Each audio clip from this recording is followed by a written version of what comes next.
如果我早知有呢個方法嘅話，我以前溫書就唔使溫得咁辛苦，坐咗喺呢度成粒鐘，我都一粒字都記唔入腦咯。Hello，我係 Margo。上條片咧提到咧，我點樣由以前中學 DSE no offer 啦，去到而家入大學讀博士嘅一個故事啦。咁可能大家聽完之後都覺得哇，好遙遠啊，做唔到噶。咁為咗令大家覺得更加有呢個真實感呢，咁今次呢，好想同大家分享2大法則，點樣去兼顧呢個學業同埋興趣。喺讀書方面呢，第一個技巧呢，我自己覺得就係問問題啦。咁你聽完成堂書之後呢，冇可能係一個問題都冇咯，即係你冇可能所有嘢都會識咯，明唔明啊？咁所以就係你落咗堂，你問老師又好，問同學都好，你盡量去諗一啲問題去問。即係我成日覺得啊，你喺度接收單方向接收呢，其實你係好難會記得啲嘢咯。但係當你自己自發地去問一啲問題，你對呢一嚿嘢呢個記憶係會深啲嘅。仲有就係咧，考試之前一定要同3、5知己有一個答問大會。其實我真係試過，我哋大學考試嘅時候就係因為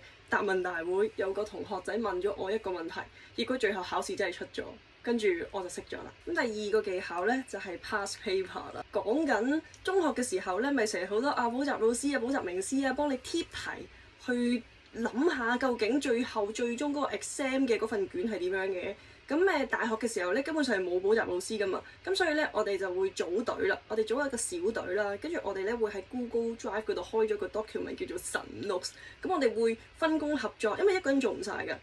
咁啲 past paper 就係每人分開邊個做邊年啦，跟住咧就將啲 keywords 打晒入去，咁最後呢一本咧就會係一本雞精啦。講完讀書同埋考試嘅戰術之外咧，其實仲有另外2大法則係同時間管理有關嘅。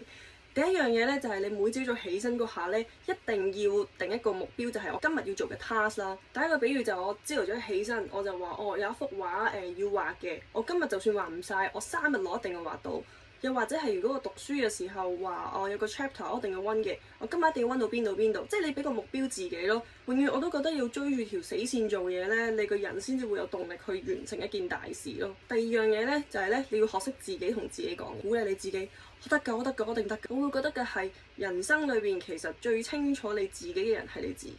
咁所以，與其就係其他身邊嘅人不斷鼓勵你話你得㗎，你得㗎，你得㗎，倒不如你自己鼓勵你自己，我得㗎，我得㗎，我得㗎。嗱，咁結果最後溫唔晒都唔緊要嘅，咁你聽日繼續溫咯。咁但係如果你今日溫唔晒，你今日溫唔晒嘅嗰個量咧，就會撥咗去聽日嗰度做㗎咯喎。咁所以倒不如就對聽日嘅自己好啲，對今日嘅自己苛刻少少，咁你啲嘢咧就溫得晒。所以呢個係一個少少嘅心得，希望幫到大家去考試溫書，考試順利，加油加油！